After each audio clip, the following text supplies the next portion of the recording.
है, आपने एक बड़ा मुद्दा उठाया था उसमें। देखिए, आज का विषय बहुत इम्पोर्टेंट है, देश हित में है, देश की सुरक्षा को ध्यान में रखते हुए है, राष्ट्र की जब हम कहते हैं ना राष्ट्र पहले, तो हमें राष्ट्र की सुरक्षा, राष्ट्र का बेनिफिट पहले देखना चाहिए। ये उस तरह का मुद्दा है। ऑपरेशन सिंदूर जो आज की डेट में और मुझे लगता है जीवन भर दुनिया का सबसे इम्पोर्टेंट मिशन रहेगा। इस मिशन की एक बहुत ही होनहार अधिकारी जो हमारे को हर रोज का पूरा जो है युद्ध का डिटेल देती थी, colonel Sofiya Qureshi, wing commander Vyomika Singh, देश की ये दो वर्दीधारी बेटियां जिन्होंने एक ऐसा परचम लहराया दुनिया में कि मुझे लगता है देश की हर बेटी बेटे को आज उनका जो है ना, उनको अपना आइकॉन मानना चाहिए। और मैं उन दोनों बेटियों को सैल्यूट करती हूं इतना बढ़िया परफॉर्मेंस देने के लिए। ऐसे में नाजुक समय में अगर कोई प्रोफेसर जैसी शख्सियत, जिसको हम पढ़ा लिखा बाबू कहते हैं, ऐसी शख्सियत अगर हल्की भाषा का प्रयोग करे, अगर डिमोरलाइज करे, गिराने की बात करे, तो इससे शर्मनाक बेइज्जती की बात और कोई नहीं हो सकती। और वो ये ना समझे कि उन्होंने कर्नल कुरैशी को बेइज्जत किया, उन्होंने स्वयं की परवरिश को, उन्होंने स्वयं की शिक्षा को, उन्होंने स्वयं के जहां पर वो पढ़ाते हैं उस संस्थान को डिग्रेड किया है, बेइज्जत किया है। हम ऐसा मानते हैं। और ऐसी यूनिवर्सिटी में ऐसा प्रोफेसर अभी तक है, ये यूनिवर्सिटी की गलती है। हम लोगों ने उनको तलब किया, जब एक्स पर उनके सोशल मीडिया पर हमने ये सब देखा, हमने 12 तारीख उनको नोटिस किया, 14 तारीख हाजिर रहने के लिए कहा, 15 तारीख को हमने यूनिवर्सिटी विजिट करी जब वो 14 को तलब नहीं हुई। 15 को हमने यूनिवर्सिटी में उम्मीद की कि वाइस चांसलर और रजिस्ट्रार उसको हमारे साथ टेबल पर बिठाकर अपनी इस बात को अपॉलॉजी करेंगे, एहसास कराएंगे कि उसने गलत लिखा। लेकिन वो महाशय तो मानने को तैयार नहीं कि मैंने कुछ गलत कहा। मैं आप सब मीडिया के माध्यम से देश में पूछना चाहती हूं कि आप किसी लड़की की बेइज्जती अंग्रेजी में करें, फारसी में करें, हिंदुस्तानी में करें, तो क्या फर्क हो जाएगा मीनिंग का? कतई नहीं।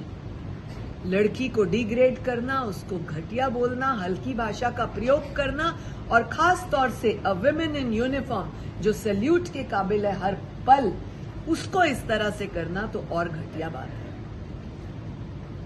जब ये हरकत होती रही, हम लोगों ने तय किया, कमीशन ने डिसाइड किया कि हम उनके एफआईआर दर्ज करने के लिए डीजी को आग्रह करेंगे। हमने उनको लिखित पत्र भेजकर और हमने उनको एफआईआर दर्ज करने के निवेदन और आदेश किए। उसी तर्ज पर उनके ऊपर कार्रवाई हुई, वो एफआईआर दर्ज की गई, 147/25 नंबर एफआईआर दर्ज हुई और उनको दिल्ली ग्रेटर कैलाश उनके बंगले से अरेस्ट करके सोनीपत पुलिस सोनीपत लेकर आई है। मैं उम्मीद करती हूं कि ये यूनिवर्सिटी अब इतना सब कुछ होने के बाद उनको अपने यहां से भी हटाएगी, क्योंकि हम नहीं चाहते कि हमारे देश की किसी भी यूनिवर्सिटी में, हमारे हरियाणा की खास तौर से अशोका जैसी यूनिवर्सिटी में कोई ऐसा प्रोफेसर पढ़ाए जो देश विरोधी बातें करता है, देश विरोधी गतिविधियां करता है और देश में बच्चों का प्रोफेशन अच्छा बनाने के लिए, अच्छा बनाने के बजाय उन बच्चों को डिग्रेड करने की भाषा सिखाता है। मैम, अगर आप इनका बैकग्राउंड कुछ बता पाएं, जो असिस्टेंट प्रोफेसर हैं। देखिए, आप लोग सभी बंधु एक्स पर भी होंगे, इंस्टा पे भी होंगे, और अगर आप इस तरह के लोगों को स्क्रॉल करेंगे तो बहुत कुछ निकल कर आएगा। जो मैंने थोड़ा स्टडी किया उनके बारे में, जो ऑन रिकॉर्ड है, उसमें तो ऐसा पता लगता है कि जैसे पाकिस्तान जैसी जगह से जहां आज ऑपरेशन सिंदूर चल रहा है, वहां से इनके दादा का संबंध ऐसे वाला रहा कि एक पार्टी की ये फंडिंग करते थे। मुझे ये ताजुब है कि हिंदुस्तान में बेटा रह रहा है, पोता रह रहा है और दादा पाकिस्तान की फंडिंग करते हैं एक पर्टिकुलर पार्टी को। मैं आपको उस पार्टी का नाम, मुस्लिम लीग को वो फंडिंग करते हैं, बट फिर ये आपका विषय, आप उसको और अच्छे से खंगालें और सबूत के साथ वो बातें सामने लाएं, तो मैम अभी तक क्योंकि हमें समझना होगा कि ये अंबेडकर का देश है, ये राधा कृष्ण जी का देश है, ये गांधी का देश है, जहां अमन और शांति की बात होती है, जहां पर वो बात होती है कि हमारे को अपने देश का सम्मान बढ़ाना है, अपनी बेटियों को खास तौर से आगे करना है। ये फूले का देश है और जिस देश में ये महान हस्तियां और ऐसी कई नामचीन हस्तियां, शहीद भगत सिंह का देश है।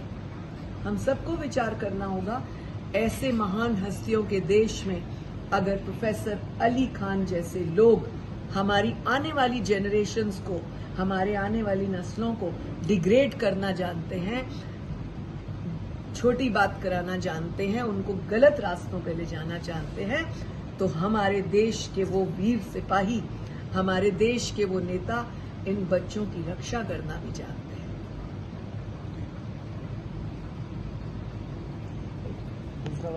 मैम एक और जो मुद्दा अभी था, हमारा अभी जो लाइव चल रहा है, इसमें एक जया शर्मा जी हैं, आपसे पूछ रही हैं, ये तो आपके नेता जी हैं, आपके पार्टी के हैं, अगर किसी और पार्टी के होते तो आप क्या करते?